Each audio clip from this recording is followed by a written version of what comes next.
Assalamualaikum warahmatullahi wabarakatuh. Shalom, Om Swastiastu, Namo Buddhaya, Salam Kebajikan.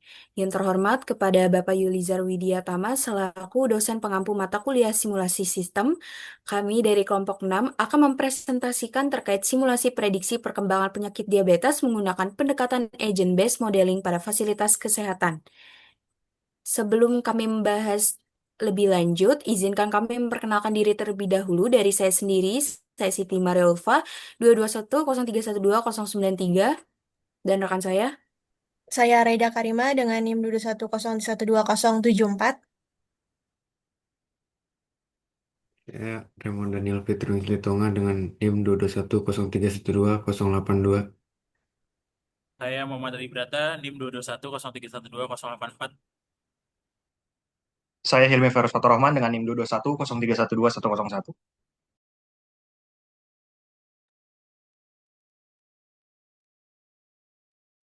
Baik, untuk pembahasan yang akan kita bahas, diawali dari pendahuluan model konseptual, pembuatan model DNA Logic, eksperimen dan akan daftar pustaka beserta lampiran. Next. Oke, kita masuk ke pendahuluan, di mana di sini ada latar belakang, batasan masalah, kemudian ada rumusan masalah. Boleh next. Oke, overview singkat terkait latar belakang. Di sini model kami mensimulasikan transisi status kesehatan individu dari normoglikemia hingga komplikasi diabetes menggunakan pendekatan agent-based modeling, di mana sistem ini akan terdiri dari 5 status kesehatan dan di mana setiap individu akan kita modelkan sebagai agent. Kemudian batasan masalah di sini adalah model ABM ini akan mensimulasikan transisi 5 status kesehatan akibat diabetes dengan populasi dan parameter dari studi literatur yang kami pelajari. Fokus pada hazard rate dan efek pencegahan pradiabetes tanpa mempertimbangkan faktor ekonomi atau demografi. Dan yang terakhir, simulasi ini berjalan dalam durasi terbatas untuk melihat tren kesehatan populasi. Selanjutnya akan dijelaskan oleh teman saya. Selanjutnya di sini ada rumusan masalah.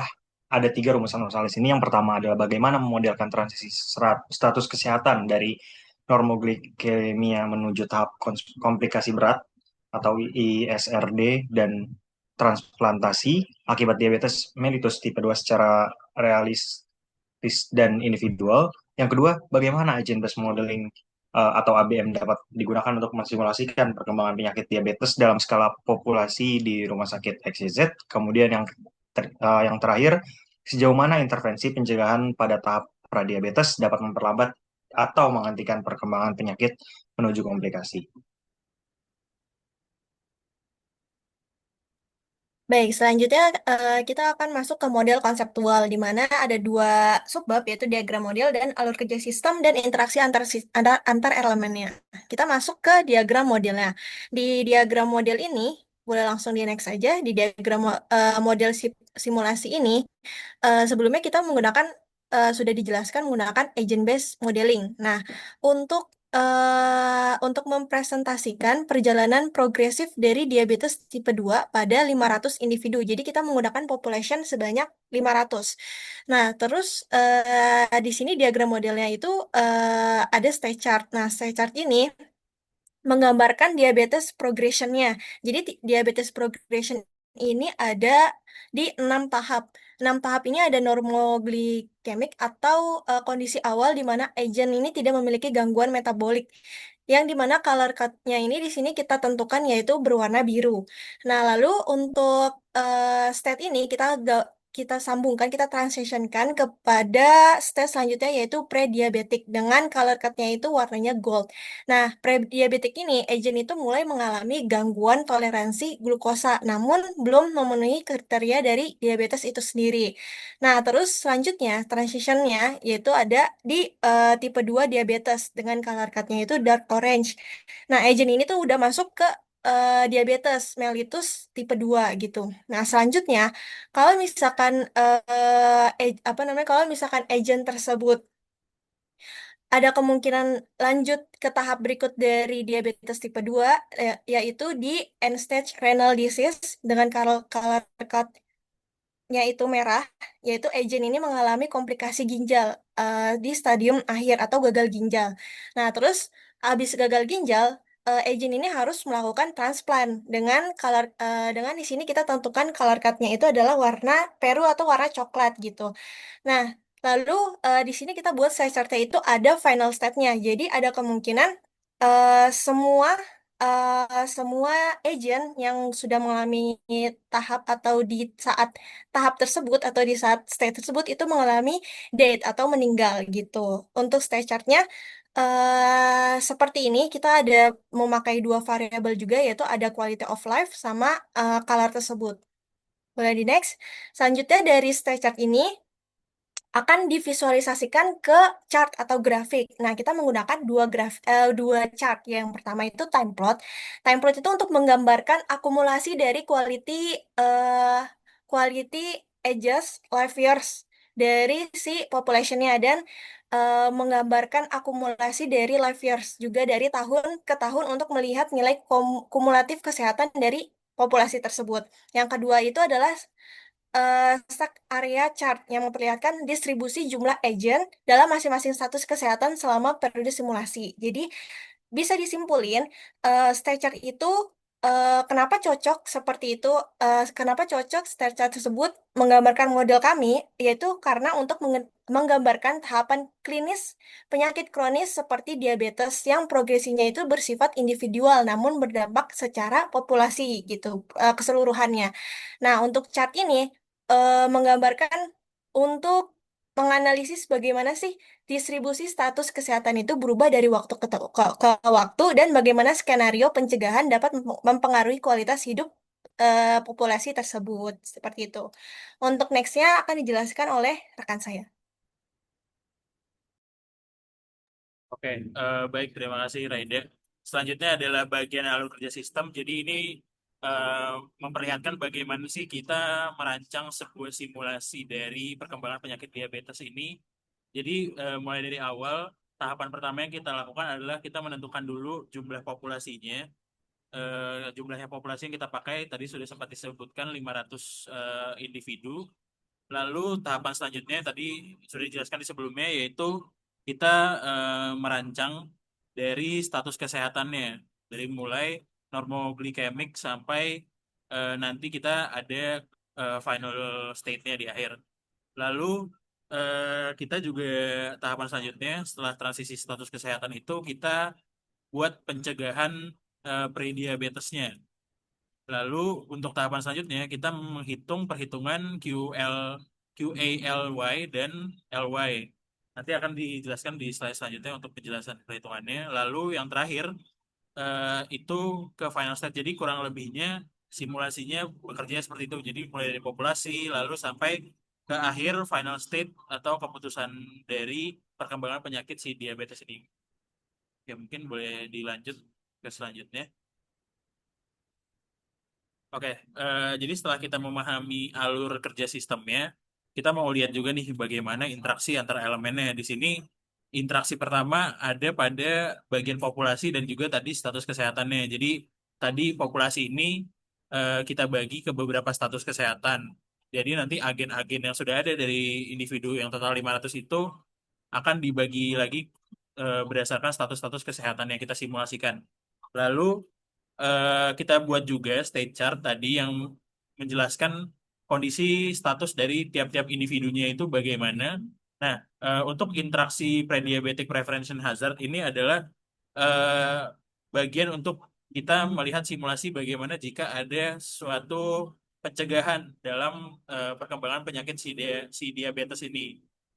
Lalu untuk QALY dan LY-nya ini LY itu adalah life year-nya dan juga QALY itu adalah quality adjusted life year-nya berapa. Jadi kita mau lihat total kualitas hidupnya dan juga eh, lama dan dampak dari kesehatannya dari tiap-tiap populasinya.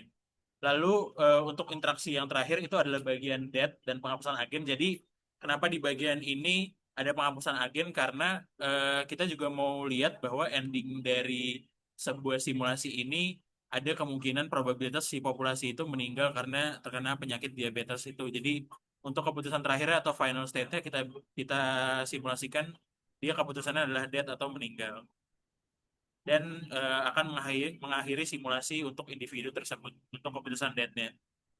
Oke, boleh di next. Oke. Selanjutnya kita masuk ke bagian pembuatan model. Di sini kita akan membahas soal struktur model dan juga pemilihan komponen. Oke, untuk struktur modelnya kurang lebihnya sama seperti tadi pembahasan interaksi juga dan alur kerja sistem. Jadi untuk bagian populasi, jadi model ini dimulai dengan populasi yang terdiri dari individu-individu agen yang tadi jumlahnya 500 dengan kondisi yang berbeda-beda. Lalu untuk status kesehatannya tadi kita ada 5, ada normoglikemik, ada prediabetik atau sebelum masa diabetes, lalu diabetes tipe 2, ISRD dan juga transplant. Lalu ada transisi status kesehatan. Jadi nanti agen ini yang mulai dari jumlah populasinya mereka akan bergerak atau akan ditempatkan pada posisi-posisi sesuai status kesehatannya. Lalu untuk perhitungan life years dan juga quality adjusted life years ini kita mengukur jumlah tahun hidup dari kondisi tertentu tadi sudah diperlihatkan dalam grafik pada pembahasan sebelumnya dan juga quality adjusted life years-nya. Lalu tadi yang sudah saya jelaskan pre-diabetic prevention hazard adalah untuk kita coba simulasikan ada pencegahan diabetes, perkembangan diabetes dari si modelnya itu sendiri. Oke, boleh dilanjut. Selanjutnya akan disampaikan oleh rekan saya. Terima kasih. Oke, terima kasih Adi. Jadi di sini kita masuk ke pemilihan komponen. Nah, pemilihan komponen ini cukup banyak sebenarnya yang kita gunakan karena kita ada menggunakan yang satu itu ada agent population dan ada agent dari personnya itu sendiri. Nah, di sini saya menjelaskan dari yang pertama dulu. Kita ada main ini adalah yang kita tahu adalah top level dari agentnya itu yaitu mengatur populasi, eksperimen dan perhitungan hasilnya itu secara agregat untuk simulasinya.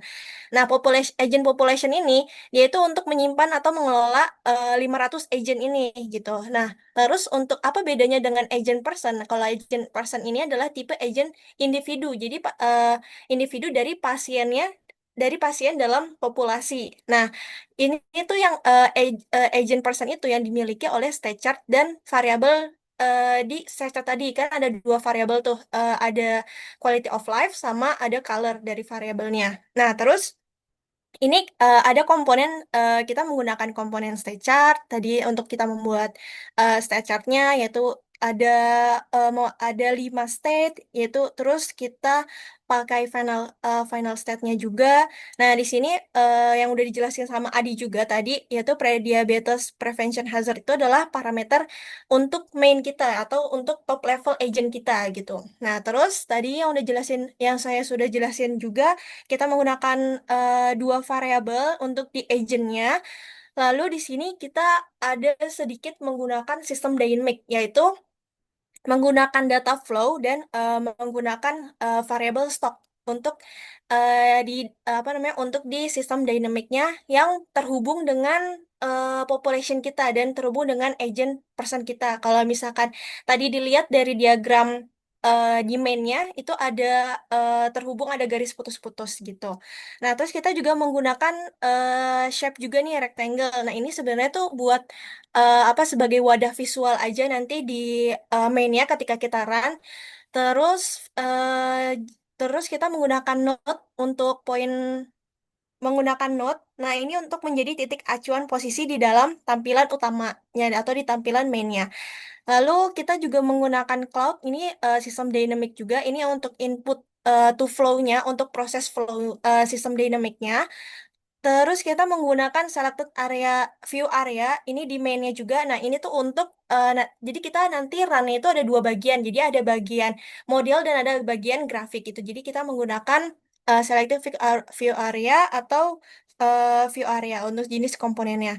Terus ini kita ada chartnya yang tadi sudah saya jelaskan, ada time plot dan stack area chart. Dan yang terakhir adalah agenting dengan jenis komponennya itu menggunakan link to agent, itu untuk relasi antar agent, seperti itu. Boleh langsung di next aja.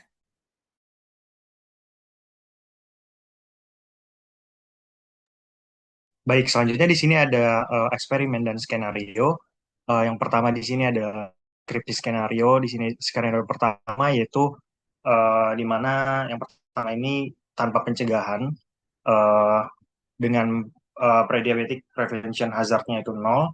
Jadi di sini tidak ada intervensi saat individu berada di tahap pradiabetes, kemudian perjalanan penyakit berlangsung alami tanpa pengobatan atau perubahan gaya hidup, kemudian semua individu mulai dari kondisi sehat atau normoglikemik, kemudian progresi berlangsung ke pradiabetes, diabetes tipe 2, SRD, dan transplantasi atau kematian.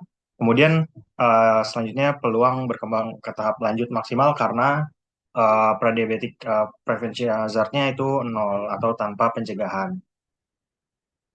Kemudian di sini ada skenario yang kedua itu dengan pencegahan tahap pradiabetes dengan pencegahan 0,5 atau 50%. Di sini 0,5 0,5 atau 50% ini pencegahannya adalah dengan aktivitas fisik atau olahraga. Eh, yang pertama itu intervensi non medis berupa olahraga rutin seperti aerobik, jogging, bersepeda dan lain-lain dengan efektivitas 50% dan individu bisa tetap di prediabetes atau kembali ke normoglikemik. Kemudian jalannya simulasi itu yang pertama setiap individu masih memulai dalam status normoglikemik. Kemudian ketika individu mencapai tahap pradiabetes mereka otomatis dikenai intervensi olahraga. Kemudian model menghitung probabilitas perpindahan status menggunakan hazard yang diperbarui sehingga individu berpotensi bertahan lebih lama di pradiabetes, sembuh, atau tetap berkembang ke diabetes bila intervensi tidak cukup kuat. Kemudian yang terakhir transisi lainnya itu seperti ke SRD, transplantasi, ataupun kematian. Tetap dimungkinkan bila individu melewati tahap-tahap kritis tersebut. Kemudian di sini ada skenario yang ketiga, yaitu dengan pencegahan pada tahap pradiabetes dengan intervensi 0,8 atau 80%. Di sini intervensinya berupa medis, obat pencegah diabetes, konsultasi dokter, gizi, dan pemantauan digital. Di sini mayoritas individu berhasil dicegah dari transisi ke diabetes tipe 2 dengan jalannya simulasi itu yang pertama sama dengan skenario sebelumnya, seluruh populasi dimulai dari status normoglikemik. Kemudian yang kedua, begitu individu memasuki status pradiabetes, mereka otomatis mendapatkan pengobatan dan pengawasan medis intensif.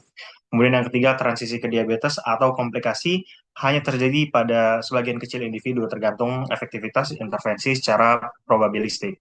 Kemudian yang terakhir, simulasi memungkinkan skenario paling optimis, di mana hampir seluruh individu bisa tetap sehat hingga akhir masa simulasi. Selanjutnya akan dijelaskan oleh rekan saya. Oke, berdasarkan dari skenario yang sudah kita buat, yang pertama, saya akan membahas mengenai hasil simulasi perkembangan penyakit diabetes tanpa pencegahan di AnyLogic yang sudah kami buat. Jadi yang pertama, kita melihat hasil dari segi grafik terlebih dahulu terkait perkembangan status kesehatan populasi.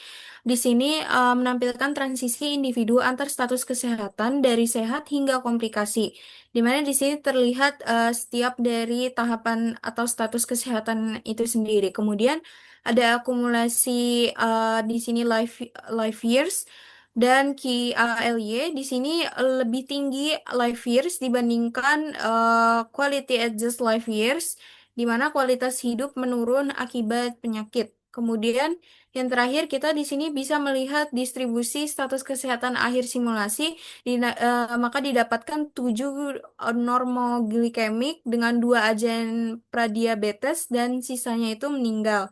Yang dimana di sini mayoritas tidak tertahan dalam kondisi kronis lanjut. Selanjutnya, di sini kita akan melihat hasil simulasi perkembangan penyakit diabetes dengan pencegahan 0,5 per tahun.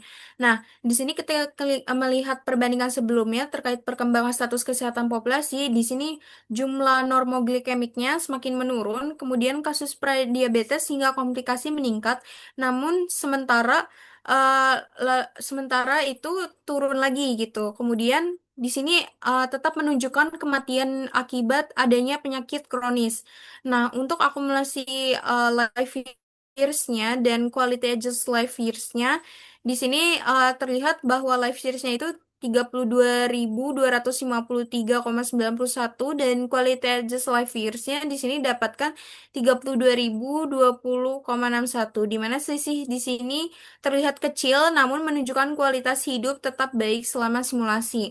Nah, maka didapatkan distribusi status kesehatan akhir simulasi. Di sini kita mendapatkan 65 individu, yaitu di mana 62 itu normoglikemik, satu pradiabetes, kemudian dua transplantasi. Kemudian di sini kita simpulkan bahwa intervensi ini dianggap cukup efektif untuk mencegah progresi penyakit. Next. Yang terakhir di sini adalah hasil simulasi perkembangan penyakit diabetes dengan pencegahan 0,8 per tahun. Di mana di sini untuk perkembangan status kesehatan populasi ditemukan juga sama seperti sebelumnya, jumlah normoglikemik menurun perlahan, kemudian progresi ke komplikasi sangat rendah, di mana intervensi di sini dianggap sangat-sangat efektif. Kemudian untuk akumulasi life years dan quality adjust life years-nya di sini didapatkan untuk life years itu 35.070,51 dan quality adjust life years-nya di sini dapat 34.913,31. Di mana di sini kualitas hidup tetap selalu yang paling tinggi. Kemudian di sini distribusi status kesehatan akhir simulasi kita dapatkan dari sebelumnya di sini terlihat angkanya sangat signifikan dibandingkan 0,5 per tahun. Di sini untuk 0,8 per tahun intervensinya didapatkan 81 normoglikemik dan hanya satu yang prediabetes, di mana di sini dikatakan penyakit berhasil dicegah akibat adanya intervensi 0,8 per tahun. Selanjutnya akan dilanjutkan oleh rekan saya.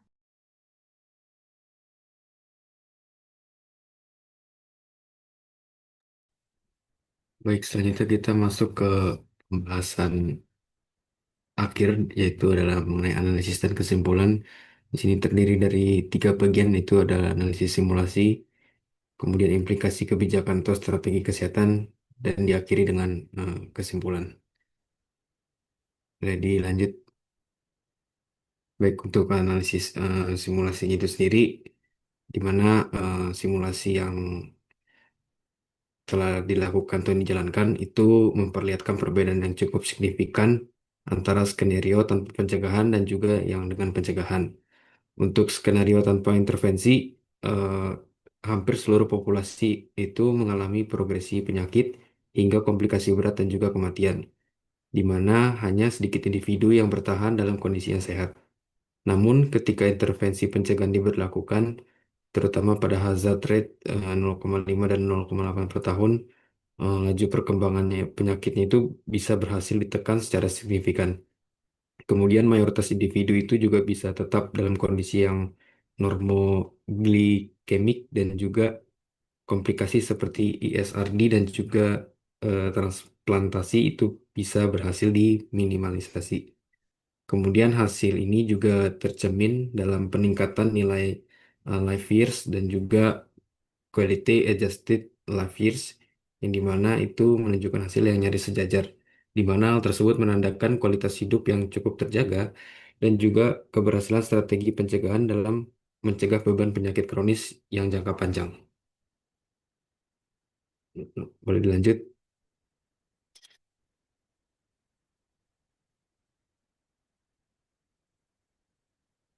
Lalu selanjutnya untuk pembahasan selanjutnya itu adalah mengenai implikasi kebijakan atau strategi kesehatannya, di mana dari hasil simulasi yang telah dijalankan, eh, di- ditemukan temuan dari simulasinya itu, di mana mendukung urgensi penerapan kebijakan kesehatan yang berbasis pada pencegahan. Kemudian intervensi pada tahap diabetes itu juga cukup terbukti efektif dalam menahan laju progresi penyakit, sehingga kebijakan seperti screening dini, edukasi pola hidup sehat, dan juga pemanfaatan teknologi digital eh, dinilai perlu untuk menjadi fokus utama dalam sistem layanan kesehatan. Lalu model agent-based yang digunakan juga eh, memberikan fleksibilitas tinggi dalam merancang strategi berbasis karakteristik individu, di mana hal tersebut memungkinkan kebijakan yang lebih personal dan juga adaptif. Selanjutnya, integrasi sistem informasi yang klinis dengan model simulasi diharapkan dapat meningkatkan efektivitas pengambilan keputusan sehingga dapat memungkinkan rumah sakit dan pemerintah untuk melakukan uji skenario kebijakan sebelum melakukan implementasi secara nyata. Boleh dilanjut?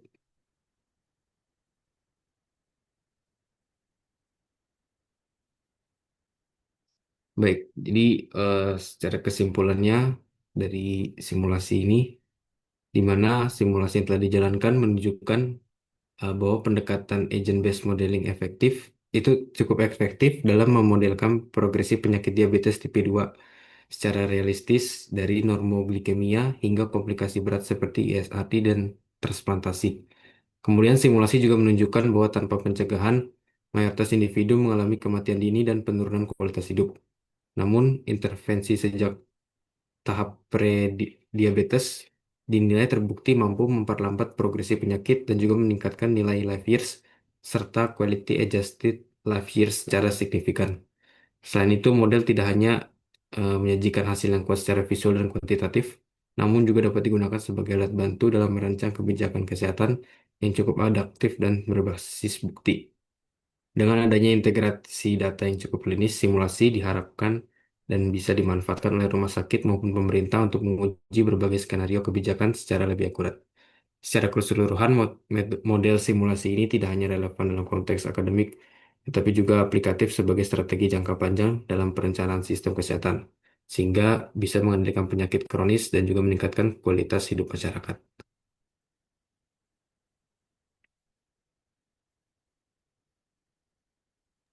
Baik, selanjutnya di sini ada lampiran dari hasil run dari visualisasi skenario satu, kemudian ada visualisasi skenario 2 dan visualisasi skenario 3.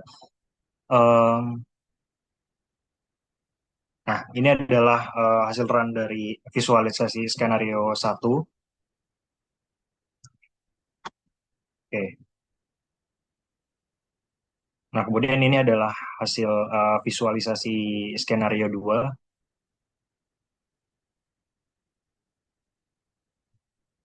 Oke, yang terakhir ini adalah hasil visualisasi dari skenario 3.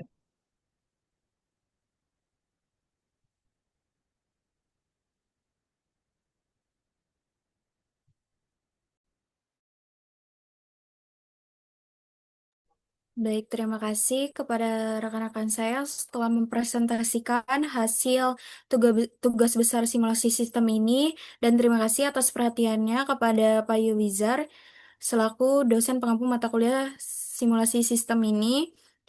Saya akhiri, wassalamualaikum warahmatullahi wabarakatuh.